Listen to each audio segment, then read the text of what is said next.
반갑습니다. 다전포항입니다. 올해 경기가 진짜 계속 어려운 것 같습니다. 그래서 2025년을 어떻게 우리가 또 보내야 매출을 또 올릴 수 있는지 잘 알려줄 수 있는 분을 제가 또 어렵게 초빙을 또 했습니다. 어떻게 브랜딩을 해야 될지, 어떻게 우리 매장, 우리 식당의 가치를 올릴지, 시그니처 메뉴들을 어떻게 만들어 나가야 할지, 그런 부분을 충분히 잘 알려줄 수 있는 분을 모셨습니다. 대표님, 오늘 자기소개 한번 간단히 부탁드리겠습니다. 네, 안녕하세요. 저는 현재 JD 브랜딩이라는 브랜딩 회사를 운영하고 있고요. 주로 외식업의 브랜드를 기획하고 만들어드리고 이제 그런 일을 하고 있고, 또 유튜브 제이아빠 네. 채널을 운영하고 있는 네. 배문진입니다. 반갑습니다. 네, 반갑습니다, 대표님. 네. 올해 경기가 네. 진짜 주변에서 말씀 많이 하지 않으세요? 네, 이제 상담을 제가 굉장히 많이 다니는데 장사가 어렵다고 하소연하시는 분들이 굉장히 많아졌어요. 그리고 실제로 제 지인분들이 사업을 하시는 분들도 네. 매출이나 이런 것들을 보면 작년 대비 그리고 또 재작년 대비 뭐 30% 이상씩 떨어지신 분들도 네. 꽤 되시는 것 같아요. 또 작은 그 가게를 운영하시는 분은 더 힘든 네네. 것 같습니다. 그 대표님이 그 JD 브랜딩이라는 회사 대표님이시잖아요. 네네, 맞습니다. 외식업의 이렇게 브랜딩을 A부터 Z까지 풀필먼트로 해주는 곳이 솔직히 잘 없는 것 같아요. 있기는 있는데 있죠. 다, 네. 그렇게 많지는 않습니다. 보통 맞아요. 이제 외식업 브랜딩을 해준다라는 데들을 보면 거의 다 인테리어나 디자인으로 가죠. 맞아요. 뭐 네. 건설도 하면서 인테리어도 하면서 네. 자기만의 색깔을 만들어 놓고 나머지는 뭐 너희들이 알아서 해라. 그리고 뭐 메뉴 정도가 필요하면 셰프들을 고용해서 이제 하거나 네. 혹은 반대로 메뉴만 만들어 주거나 혹은 마케팅만 해주거나 이제 이런 경우들인데 네. 저는 일단은 컨셉을 좀 바꿔서 가급적이면 다 해드리는 방향으로 하고는 있습니다. 아, 가급적이면 다 해드리는 방향으로. 네. 왜 그런 거 있잖아요. 그 우리 지역마다 한 10년에서 한 30년 정도 네. 돼서 이미 명소가 된 곳 있잖아요. 그럼 나도 저 맛을 내면 나도 성공할 수 있을 거야. 네. 바로 웃음이 나오시죠 지금. 네네. 근데 그 지역의 명소들, 오래된 곳들을, 이런 것들이 과연 맛으로만 잘 되는 것이냐 네. 라고 봤을 때는 아닐 확률이 저는 굉장히 높다라고 지금 보고. 그렇죠. 아니죠. 네. 명확히는 아니죠. 네. 예. 그럼 그것들을 보면서 우리가 벤치마킹 할 포인트는 많지 않다라고 저는 솔직히 생각하거든요. 저도 비슷한 생각입니다. 네네. 2대째 혹은 3대째 가서 예. 그 집의 맛을 사람들이 만족할 수는 있겠죠. 하지만 이제 그 맛을 그대로 들고 가서 다른 지역에서 오픈을 했을 때 네. 과연 그 사람들이 그 맛을 만족할까? 네. 혹은 그 맛 때문에 그 집을 찾아갈까를 네. 고민을 해야 된다고 생각을 해요. 특히나 외식업 하시는 분들은 뭐 네. 저도 음식을 오래 했어서 100% 이해는 합니다. 네. 이 음식을 맛있게 만들고 네. 이 음식을 정성스럽게 만들고 네네. 혹은 가성비 좋게 만들면 손님들이 좋아하겠지라고 네. 생각을 하지만 이제는 손님들의 기준이 많이 높아졌잖아요. 예를 들어서 맛있는 치킨을 먹고 싶다. 언제든지 아무 데서나 치킨을 맛있게 먹을 수 있잖아요. 아, 한마디로 얘기하면 어딜 가나 맛없는 곳은 이제 찾기가 힘들다. 그렇죠. 그래서 내가 정말 음식의 장인이고 정말 이 음식을 누구보다 특별하게 만들 수 있으면 네. 그렇게 노력을 해서 음식을 좋게 만드는 거는 뭐 좋으나 네. 그게 아니면 매장에서 음식 맛있게 만들고 좋게 만들고 이거가 장사를 잘하는데 네. 다는 아니다 네. 라는 거죠. 그 대표님이 작년에 나오셔서 아주 조금 저희한테 그 충격적인 또 인사이트를 좀 잘 주시고 가셨는데 네. 음식 맛있게 잘하면 성공할 줄 알았는데 네. 그것만이 장사가 잘 되는 포인트 절대적이지 않다. 네, 음식을 맛있게 만들어서 음. 장사가 잘 될 수는 있습니다. 하지만 외식업 장사하시는 분들이 다 안성재 셰프는 아니잖아요. 아, 그렇죠. 그리고 저희 아카데미 오시거나 하시는 분들도 그런 뭐 안성재 셰프나 최현숙 셰프 밑에서 되게 오랜 기간 일을 하신 분들도 많이 오세요. 아. 근데 그분들이 막상 사업 전선으로 나가시면 그렇게 좋은 스코어를 못 내는 경우들이 많은 거죠. 그래서 작년에 대표님이 장사로 돈을 벌 것인지 네. 자기 만족을 할 것인지에 대한 방향성을 좀 뚜렷하게 정해라. 네. 음식을 내가 정말 정성스럽게 만들고 네. 그걸 가지고 사람들에게 만족을 주고 싶다라는 네. 가치관이나 자기 철학이 있으면 저는 그렇게 가는 게 맞다고 봅니다. 다만 바로 그게 빛을 발하진 못하겠죠. 아, 그렇게 오랜 시간 고집스럽게 하니까 안성주 셰프가 나오는 거고 최현숙 셰프가 나오는 거라고 생각을 합니다. 네. 하지만 그렇게 할 자신이 없고 네. 나는 이 비즈니스로 돈을 벌어야겠다라고 생각을 한다면 네. 음식을 막 너무 잘 만들고는 좀 내려놔야 되지 않나 이런 생각이죠. 그럼 어떤 우리가 매출을 올리는 또 다른 구조에 대해서 이해할 필요가 있는 거네요. 네, 맞습니다. 바로 우리가 또 이어서 그 얘기를 들어가 보도록 하겠습니다. 네. 또 대표님이 매출을 2배 올리는 어떤 그 아카데미도 운영을 하시고 있으시더라고요.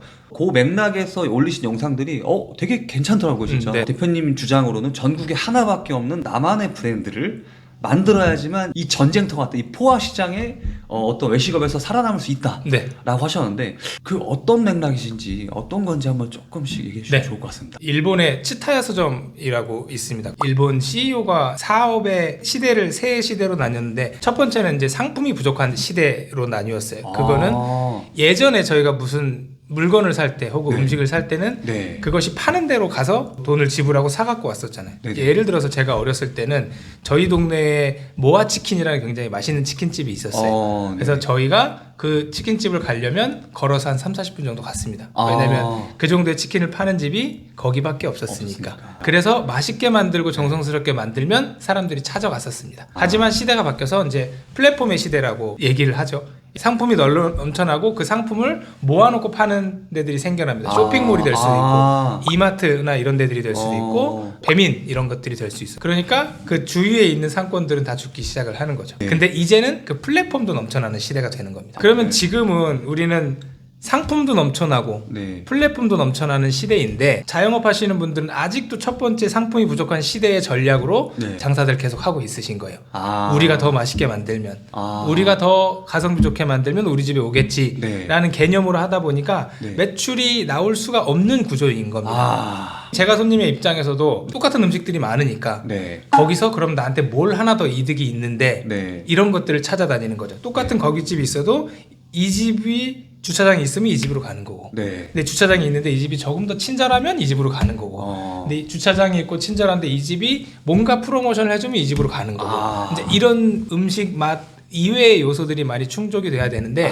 그런 것들이 충족이 안 된 매장들이 많다라는 거죠. 근데 문제는 뭐냐면 자본가들이 그런 것들을 갖추고 나서 그쪽으로 몰려들 수밖에 없기 때문에 작은 매장들은 본인들의 색깔을 가져야 된다고 저는 생각을 하는 거예요. 그렇죠. 제가 이제 저희 아카데미도 그렇고 강의할 때 늘 말씀드리는 게 네. 사람마다 사람 고유의 색깔이 있고 사람마다 사람 고유의 장점이 있습니다. 근데 자영업 하시는 분들은 내 사업이랑 내가 가지고 있는 내 캐릭터랑 맞추지 못하고 장사를 하시는 경우들이 굉장히 많아요. 나는 엄청 개방적인 사람이고 사람들이랑 이야기하는 거 좋아하는데 네. 그분이 주방 가서 김밥만 말고 있는 경우들도 있습니다. 반대로 나는 되게 내성적인 사람이고 네. 되게 뭐 음식을 정갈하게 만들고 예쁘게 만드는데 네. 빨리빨리 음식을 만들고 사람들이랑 소통해야 되는 곳에서 일하는 경우들도 있고 그런 경우들이 너무 많은 거예요. 어떻게 보면 자신의 성향, 네. 자신의 개성을 잘 드러낼 수 있는 아이템도 해야 되는 것도 네. 맞을 수 있겠네요. 네, 그게 이제 기본으로 전제가 되어 있다는 상황에서 내가 잘하는 거를 이 브랜드에 최대한 녹아놔야 되는 겁니다. 내가 뭔가를 잘하는데 네. 우리 매장은 내가 잘하는 이걸 내세우는 매장이야. 그렇기 때문에 이 메뉴가 이렇게 나오는 거야가 나와야 됩니다. 그 개성이 없는 아이템으로는 살아남기 힘든 시대다. 네. 이런 말을 대표님 유튜브에서 제가 들었어요. 그게 지금 이런 내용으로 일맥상통하는 건가요? 네, 그 개성이 없는 아이템이라는 네. 거는 예를 들어서 김밥이라고 표현을 네. 하면 김밥 했을 때 사람들이 떠오르는 김밥 이미지가 있습니다. 그렇죠. 거기서 끝나면 그건 개성이 없는 겁니다. 예를 들어서 뭐 참치김밥이 있어. 네. 우리 참치김밥이 있어. 네. 근데 우리가 더 맛있는데요? 네. 이러면 안 된다는 거죠. 의미가 없죠. 까보기 전에 누가 맛있는지 모르니까. 그리고 그러니까 김밥 얘기가 나와서 말씀드리면 김밥이라는 건 먹는 목적이 정해져 있잖아요. 대부분 편의식이고 시간이 없으니까 빨리 가서 먹고 빠져야 되는데 맞아요. 그거를 정성스러워서 만들어서 뭐가 다르니 이게 저는 별로 의미가 없다고 생각하는 거죠. 솔직히 맛만 따지면 삼각김밥이 더 맛있습니다. 편의점. 그래서 대표님이 개성이 없는 아이템으로는 살아남기 힘들다. 보통 브랜드 기획이라는 게 비용을 들여서 디자인을 예쁘게 하고 네네. 특별한 걸 만드는데 이걸 네. 자영업자가 모두 다 할 수는 없어요. 그렇죠. 비용이 많이 들어갈 거고 그렇죠. 그리고 내 색깔을 뭔지도 모르는 사람이 네. 이 브랜드가 좋으니까 당신이 하세요라고 들어오는 경우들이 대부분이에요. 근데 그런 브랜드들조차도 많아지는 상황에서는 결국엔 내 장점이 극대화될 수 있는 포인트를 만들어서 그게 브랜드에 녹아야 된다라고 저는 생각을 합니다. 대표님이 나아가서 매출을 2배 올리는 네. 이 시그니처 메뉴, 후킹 메뉴를 만드는 노하우, 레시피의 중요도에 대한 얘기도 좀 하셨던 것 같고 맛집 레시피를 만드는 꿀팁이나 뭐 이런 것들이 제가 봤을 때 되게 너무 좋았거든요. 네. 레시피의 중요도는 어떻게 이 변천사가 있는 것 같으세요?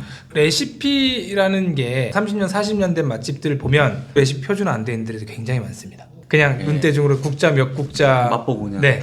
그리고 정말 오래된 집인데 이날 다르고 저날 다르고 맛이 다른 경우들이 많아요. 아, 그렇죠. 네, 예. 그거는 정말 거기에 가는 사람들은 그냥 그 스토리 명성으로 가는 거거든요. 그래서 저는 레시피 중요도가 이렇게 말씀드리면 진짜 뭐라 하시는 분들 많은데 네. 프랜차이즈가 아니고 정말 아니면 우리만의 레시피가 확고하지 않으면 그렇게 중요하지 않다고 생각을 해요. 아, 매출을 내는 데 있어서 네네. 말씀하시는 거죠? 근데 내 브랜드를 확고하게 가지고 손님들이 우리 집의 맛을 확실히 이 맛이다라고 인지하면 그건 무조건 만들어 놔야 됩니다. 그걸 인지시키는 데까지는 굉장히 또 네. 시간이 많이 네. 필요하겠네요. 제가 레시피를 만드는 걸 조금 간략하게 말씀을 드리면 네. 웬만한 레시피는 제가 가지고 있습니다. 그렇겠죠. 근데 없는 레시피가 만약에 있다. 네. 그러면 저는 일단 유튜브에 예. 레시피 영상을 한 10개 정도를 찾습니다. 아. 그러면 거기에 들어가는 공통 애들이 있어요. 고기를 더 연하게 해서 키위를 넣고 뭐 배즙을 넣고 요 차이가 있겠지만 네. 양념 돼지갈비를 만드는데 들어가는 건 공통 분모가 있습니다. 아, 기본적으로 그 맛을 내는 기본 공통분모는 똑같다. 네, 어차피. 그래서 그거를 가지고 와서 거기에 특별한 걸 제가 한두 개 더 넣고 끝내버립니다. 각자 다른 요소들은 각자 사장님들이 추구하는 입맛의 성향이 다른 것인 네, 걸로 네. 보는 거죠. 네, 특히나 간장 소스 같은 거 보면 어떤 레시피에는 뭐 꼭 몽고 간장을 써야 된다, 네, 네, 네. 뭐 꼭 어디 샘표 간장을 써야 된다. 근데 그건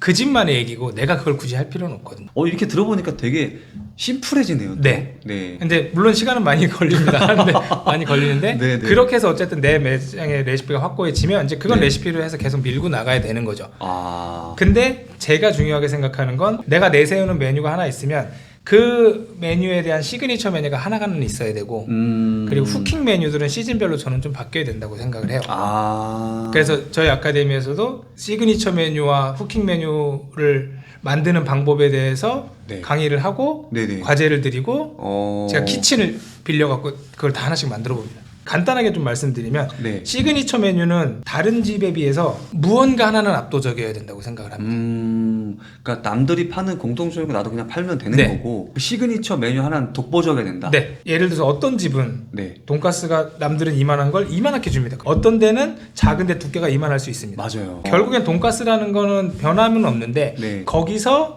레시피를 바꾸고 소스를 더 맛있게 하는 게 아니라 네. 비주얼적으로 내가 다른 네. 데들보다 뭐가 압도적으로 할 수 있을까를 고민해서 구성을 짜서 네. 우리 집은 이러니까 다른 돈가스 집이랑 달라라는 걸 보여줘야 된다는 거예요. 대표님은 이제 너무나 많은 그런 작업들을 네. 해오셔서 메뉴마다 포인트를 잘 짚어내실 것 같아요. 네. 근데 일단 우리 구독자분들은 한 번도 그런 경험들이 많이 없거나 좀 네. 부족하니까 네. 나만의 특별한 메뉴, 압도적인 시그니처 메뉴를 만들 때 단계가 좀 있을 것 같습니다. 이게 아까 제가 말씀드렸던 거랑 좀 연관이 되는 게 내가 가지고 있는 나만의 특징이 있을 거잖아요. 네. 내 특징이 이 브랜드에 녹았다라는 전제 하에 시그니처를 만드는 거라서 물론 비주얼적으로 그냥 단순히 만들 수는 있습니다. 근데 네. 내가 정말 사람들 네. 앞에서 막 얘기하는 거 좋아하고 퍼포먼스 하는 걸 좋아하는 사람이라면 네. 그런 사람이 돈가스를 팔고 있다면 네. 이 돈가스에도 시그니처 메뉴는 퍼포먼스가 나오겠죠. 뭔진 모르겠지만 뭔지 모르겠지만. 네, 가서 불을 붙여준다든지 아니면 돈가스를 썰어주면서 뭐 노래를 불러준다든지 그러니까 내 성향에 맞는 뭔가가 나오는 겁니다. 음식을 어떻게 매력적으로 보이게 하는가 계속적으로 말씀을 해주시는데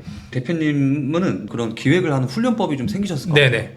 대표님이 하는 그 훈련법 이런 걸 단계별로 좀 한번 설명해 주시면 네. 더 좋을 것 같습니다. 일단은 이제 뭔가 사람들이 새로운 기획, 뭐 창의력 이렇게 하면 네. 가만히 있다가 뭔가 이렇게 빡 튀어나오는 네. 뭐 천재적인 뭐 이런 거라고 생각하시는데 맞아요. 네. 절대 그런 게 아니거든요. 새로운 아이디어라는 건 결국에는 차별화라는 거잖아요. 네. 차별화는 네. 남들이 안 하는 거예요. 네. 남들이 안 하는 건 네. 남들이 싫어하는 거라는 거죠.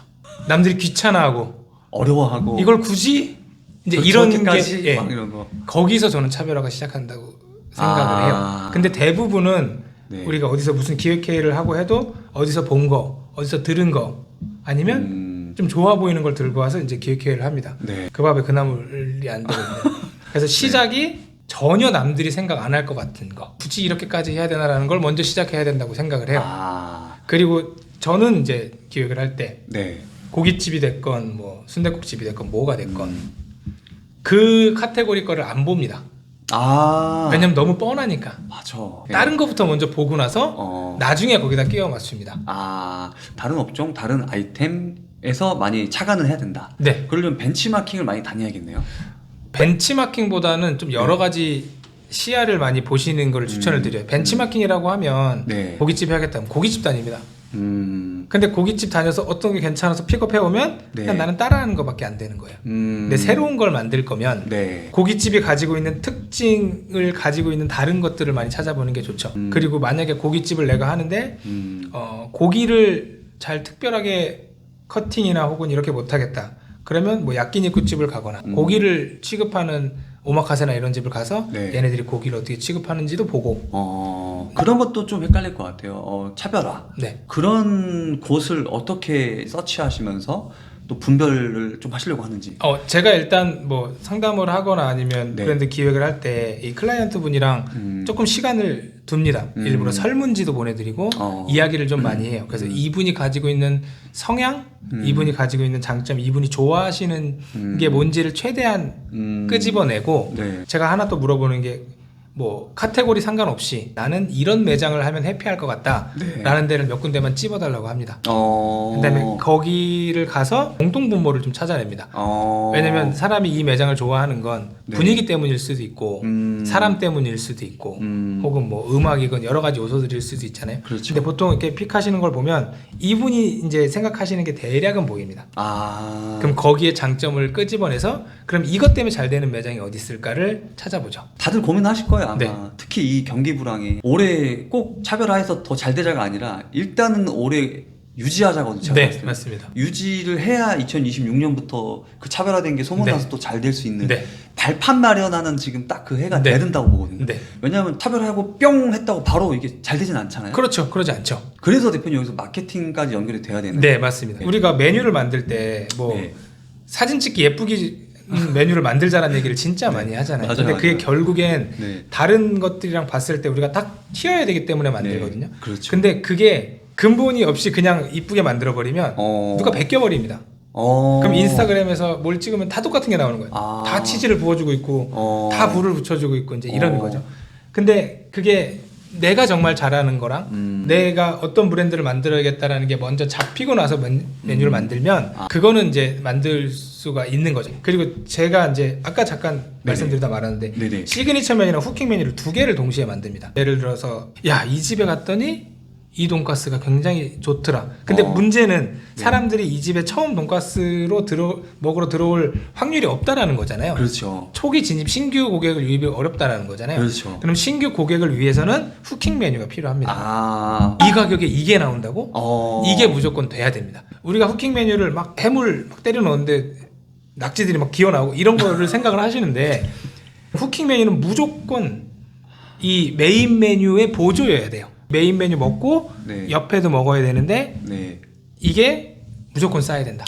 근데 후킹 메뉴의 전제 조건은 시그니처가 잘 만들어져 있다라는 전제 하에. 그렇죠. 네. 우리가 족발집 가서 막국수 먹진 않잖아요. 그렇죠. 근데 족발을 먹었는데 야, 이 족발은 다른 집이랑 다른데 이래야지 손님들이 만족을 하거든요.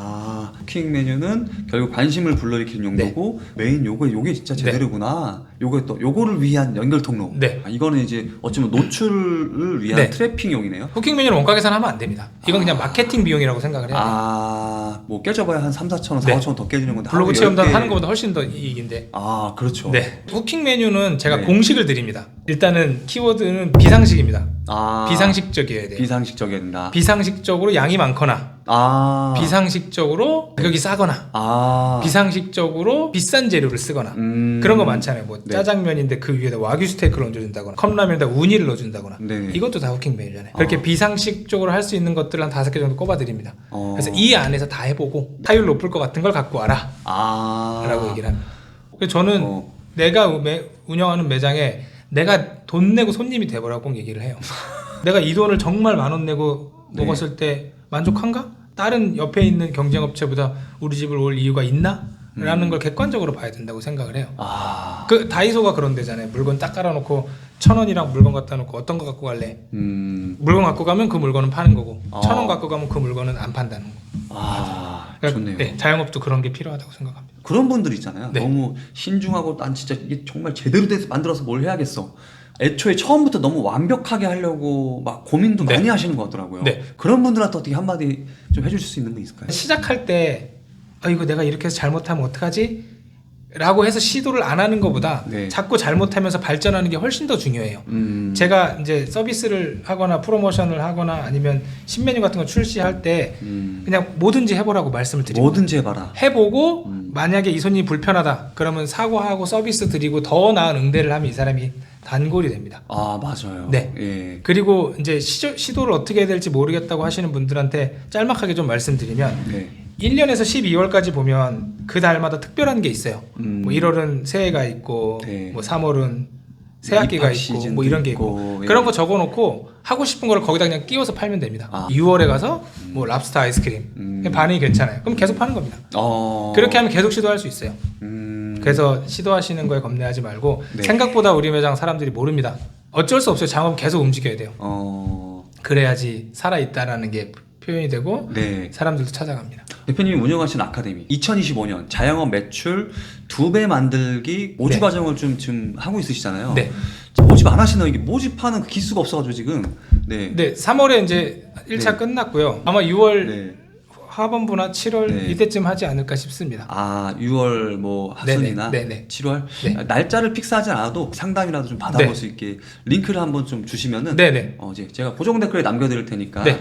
배민준 대표님이 또 운영하시는 그 아카데미에도 한번 참여하시면 좋을 것 같습니다. 이게- 대표님 잘 모르시겠지만 저 비주얼맨 특강도 한 사람입니다. 그거를 저밖에 안 했었거든요. 네. 또 이제 대표님밖에 또 안 하는 것 같더라고요. 근데 대표님은 네. 레시피부터 해가지고 네. 더 저보다 인사이트가 높으신 것 같은데 너무 더 좋을 것 같아요. 예. 네, 저는 일단 안 팔리면 가치가 없다고 생각하는 사람이라서 팔리는데 좀 목적을 두고 있습니다.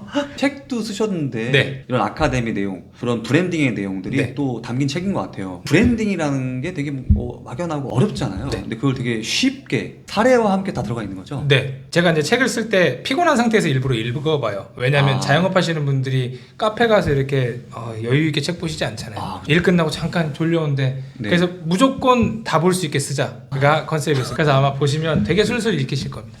그 책 제목 좀 한번 설명해 주세요. 책 제목은 맛있어도 문 닫는 가게, 네. 맛없어도 줄 서는 가게. 그럼 그걸 통해서 뭘 많이 얻을 수 있을까요? 저는 자영업 하시는 분들이 이제는 육체의 노동에서 네. 사고의 노동으로 조금 넘어와야 된다고 생각을 해요. 육체 노동에서 사고의 노동으로. 네. 네. 어쩔 수 없이 1차 산업이다 보니까 네. 하루 종일 12시간씩 일하고 하지만 네. 그거를 줄이더라도 네. 내가 어떻게 하면 다른 사람보다 더 이 사업을 성공시킬 수 있을까를 네. 해야 되는데 그 방법을 모르시는 분들이 네. 많아요. 그래서 그 방법에 대한 이야기들이 좀 적혀 있다고 보시면 됩니다. 대표님 그 책 있잖아요. 한 10명만 좀 선정해서 저희가 발송을 좀 해드려도 될까요? 네. 10명 제가 받는 방법 다시 고정 댓글 같이 남겨드리도록 하겠습니다. 네. 대표님 이제 저희가 마칠 시간이 다가왔습니다. 2025년 정말 어렵습니다. 근데 2026년이 또 전망이 밝진 않습니다. 네. 금융가에서 네. 얘기하는 건 대표님 올해 그 우리 자영업자분들한테 쓴소리 반, 용기 반 또 설명을 해주시면 좋겠습니다. 일단 자영업은 어쩔 수 없습니다. 이거를 내가 아무리 잘 만들어도 똑같은 게 생길 수밖에 없어요. 그거는 감안하고 이 사업을 하셔야 되고요. 우리 아이템이 너무 포화 상태고 많다 하지만 사람마다 누구나 내가 잘하는 게 있습니다. 5천만 인구가 다 다르잖아요. 다 다른 사람입니다. 그러면 그 말은 내 매장에도 다 다른 색깔을 낼 수 있다라는 얘기로 저는 믿고 있거든요. 그래서 내가 잘하는 게 뭐고 내가 정말 이 매장에 내 색깔을 어떻게 녹일 수 있는지를 고민하고 그거를 발전시키시면 엄청나게 큰 돈을 벌지는 모르겠지만 충분히 버티고 그래도 충분히 장사로 먹고 사실 수 있지 않을까라고 생각을 합니다. 감사합니다. 귀중한 시간 내주셔서 너무나 감사드립니다. 여기까지 하겠습니다. 끝!